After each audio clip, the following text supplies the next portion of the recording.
Então, meus irmãos da Igreja de Mirassol, vamos nessa oportunidade falar sobre a missão, pensando nas nossas raízes e a missão no mundo.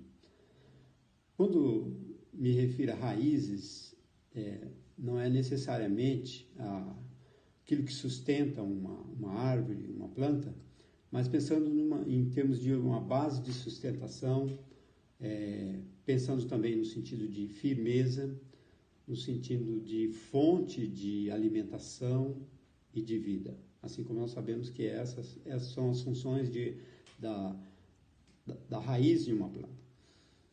A missão, quando nos pensando sobre essa palavra, falando da nossa finalidade, ou seja, para que fomos feitos, o sentido de vida do cristão, o propósito de existir. Por isso, aquele versículo que eu mencionei, Jesus disse: eu vos escolhi para que vocês vão e deem frutos e o vosso fruto não se perca. É muito fácil a gente, às vezes, fazer certos esforços, mas na próxima geração aquilo se perder, não ficar como uma herança, como um legado. Por isso, como eu disse, vamos pensar nessa questão do legado, daquilo que a gente vai deixar, aquilo que a gente passa de uma geração a outra, aquilo que se transmite à posteridade. Nós vimos que Simonton deixou um legado do seu trabalho e chegou até nossos dias, e temos que pensar na geração futura. Primeiramente, eu gostaria de pensássemos junto que a palavra de Deus, a Bíblia, ela é a base, ela é o fundamento, como eu disse, ela é essa raiz, essa é a base de sustentação, é a fonte da nossa missão. Paulo, escrevendo aos Efésios, diz que nós somos como um edifício que está sendo construído sobre os alicerces dos apóstolos e profetas, que esses homens colocaram. E esse edifício tem uma pedra fundamental, que é o próprio Senhor Jesus. Então, pensando, a palavra é que nos dá a conhecer a importância e a abrangência da missão.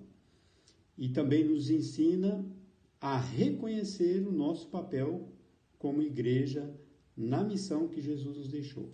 Então, a palavra de Deus, ela nos permite conhecer e também reconhecer o nosso papel. Pensando na base bíblica da missão, a base, ou aquilo que sustenta, né, a verdade de que temos que ser missionários, que temos que ser uma igreja missionária, está na palavra. A palavra, na verdade, é a mensagem a ser levada na missão. Então, nós temos uma missão. Que missão? Fazer o quê? Levar a mensagem, a proclamação.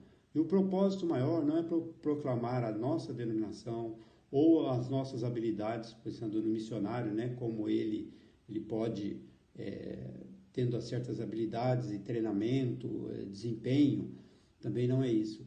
Também não como igreja local. Bom, a nossa igreja ela é grande, ela é de porte, ela tem como enviar muitos missionários, ela tem como apoiar financeiramente de uma maneira expressiva, ou de outras maneiras temos um grupo muito grande de intercessores. Na verdade, o propósito maior é proclamar a glória de Deus entre todos os povos. 1 Pedro, o apóstolo diz em 2,9 que nós somos chamados, agora somos povo de exclusividade de Deus, para proclamar as virtudes daquele que nos chamou das trevas para a sua maravilhosa luz, ou seja, Jesus. Então, pensando dessa maneira, então a palavra é a nossa base. E, em segundo lugar, a história é o que nos ensina como fazer ou como não fazer e por que fazer a obra missionária. Então, temos que aprender, porque erros e acertos se cometem ao longo da caminhada. Uma frase de Edmund Burke, um filósofo anglicano, diz assim: quem não aprende com os erros da história está condenado a repeti-los. Então, vamos pensar na nossa história pessoal, familiar, história de vida prática.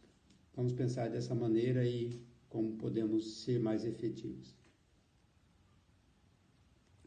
Então, como dissemos, a base, a palavra é o nosso alicerce, o ensino dos apóstolos e profetas, sendo Jesus a pedra principal.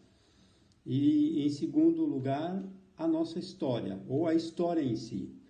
E, como dissemos, erros e acertos se fazem ao longo da história. Portanto, vamos pensar de uma maneira mais perto de nós mesmos, né?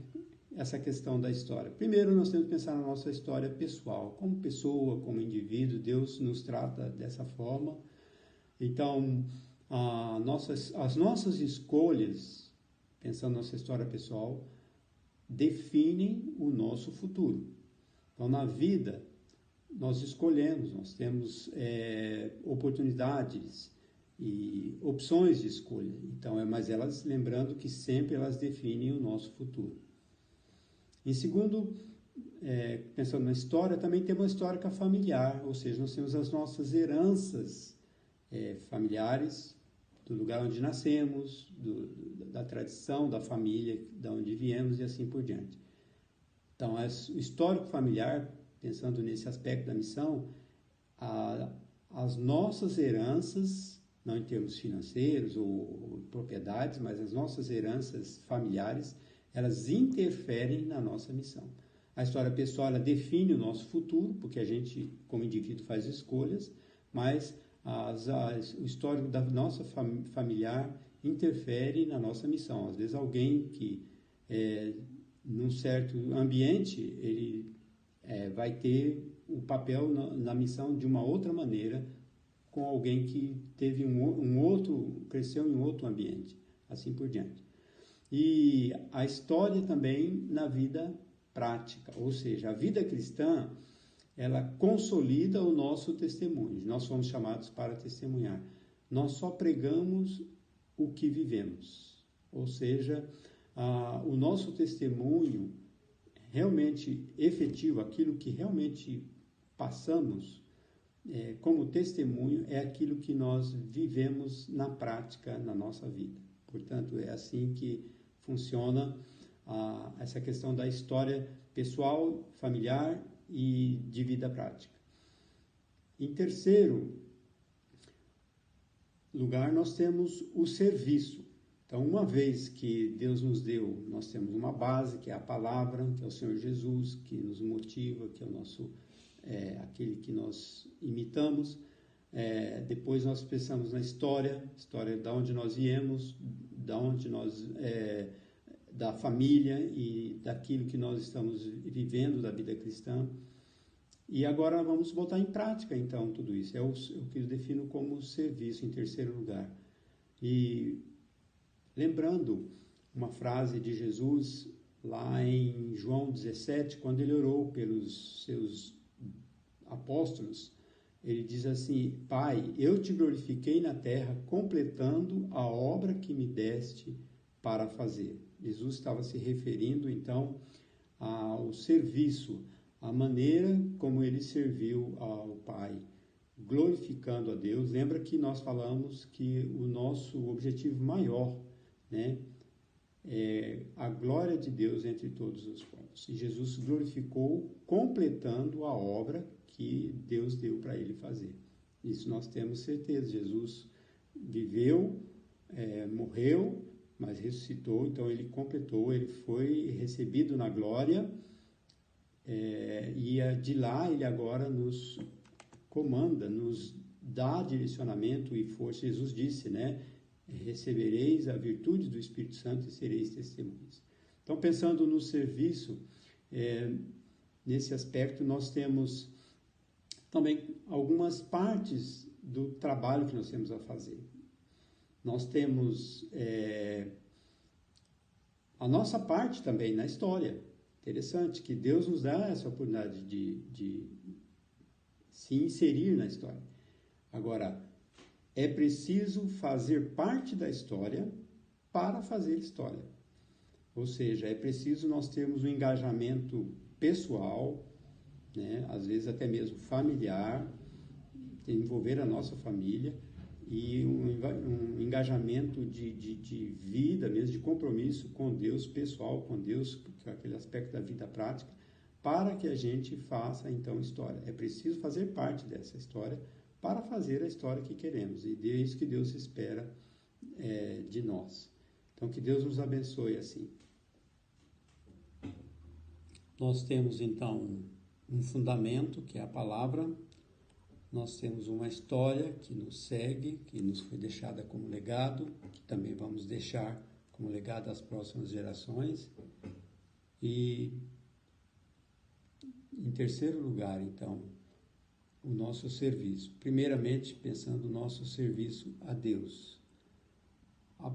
Em inglês, a palavra culto, que a gente usa, né, nas nossas reuniões, culto a Deus, é a palavra traduzida para serviço. Então, é como nós servimos, como nós adoramos a Deus. E devemos sempre lembrar que a Deus nós devemos sempre a adoração da sinceridade do nosso coração, o melhor da nossa vida. Então, o serviço a Deus, Deus só aceita aquilo que Ele mesmo requer, ou Ele já deixou para nós, expresso na Sua palavra, aquilo que Ele requer de nós para adorá-lo, servi-lo de coração, com sinceridade. O serviço a Deus passa pelo serviço aos outros. Jesus disse que quando nós fizermos a alguns dos seus pequeninos, ou seja, dos seus seguidores, também estaremos fazendo para Ele. Seja visitando alguém, seja pregando o Evangelho, seja atendendo a alguma necessidade de um carente, e assim por diante. Então, o nosso serviço a Deus também passa pelo serviço aos outros, aos nossos semelhantes. O primeiro mandamento é o amor a Deus, em primeiro lugar, e o segundo, como Jesus definiu, também é o amor ao próximo como a nós mesmos. E, por último, terminando então, a questão do nosso serviço na missão. A nossa ação, ela é potencializada, a nossa ação missionária como um indivíduo ou como pessoas, participantes de um grupo, no caso a igreja de Mirassol, ou como presbiterianos, membros da Igreja Nacional Presbiteriana do Brasil. A nossa ação missionária, ela é potencializada pelos nossos dons e talentos. Os dons são aquilo que nós espiritualmente, né, recebemos de Deus, os dons, as capacidades dadas pelo Espírito. Uma vez que somos nascidos de novo, temos o Espírito Santo de Deus que nos capacita, que nos dá dons, habilidades, seja para ensinar, para pregar, para testemunhar, para contribuir, para perseverar em oração. Deus vai nos dando os dons e habilidades. E Deus também nos dá os talentos naturais, como todos nós temos, com as nossas mãos, né, podemos servir a Deus. Especialmente aqueles que contribuem na obra missionária, são aqueles que participam da missão com as mãos, através das suas habilidades profissionais. Você é um missionário médico, você é um missionário professor, você pode ser um missionário pastor, você pode ser um missionário pregador também, evangelista e assim por diante. Então, nesse sentido, o nosso serviço. Então, graças a Deus que Ele nos dá o privilégio de fazermos parte da missão. A missão de Deus é que a sua glória, né, seja proclamada até os confins da terra, entre todos os povos, em todas as etnias, em todas as línguas. E lembrando que essa missão, o que nós chamamos de proclamação, ela é a parte que nós temos agora para fazer. Jesus pagou o preço da redenção e nós temos que pagar o preço da proclamação. O preço da redenção foram pagos em valores do próprio reino de Deus. Jesus pagou o preço da redenção com lágrimas, com suor até de sangue, como lá em Getsemane, e com o seu próprio sangue. A Bíblia diz que Jesus comprou com o seu sangue aqueles que procedem de toda tribo, língua, povo e nação. E nós, se somos agora convocados a fazermos parte do nosso serviço a Deus na missão, nós temos que lembrar que a proclamação tem um preço. Ela tem um custo e às vezes pode ser algo que às vezes a gente não estaria tão disposto a pagar, mas que Deus nos abençoe, Deus dê à Igreja de Mirassol a oportunidade de ser uma bênção no reino de Deus, continuar proclamando o Evangelho, tanto aí na cidade como na região. Deus os abençoe.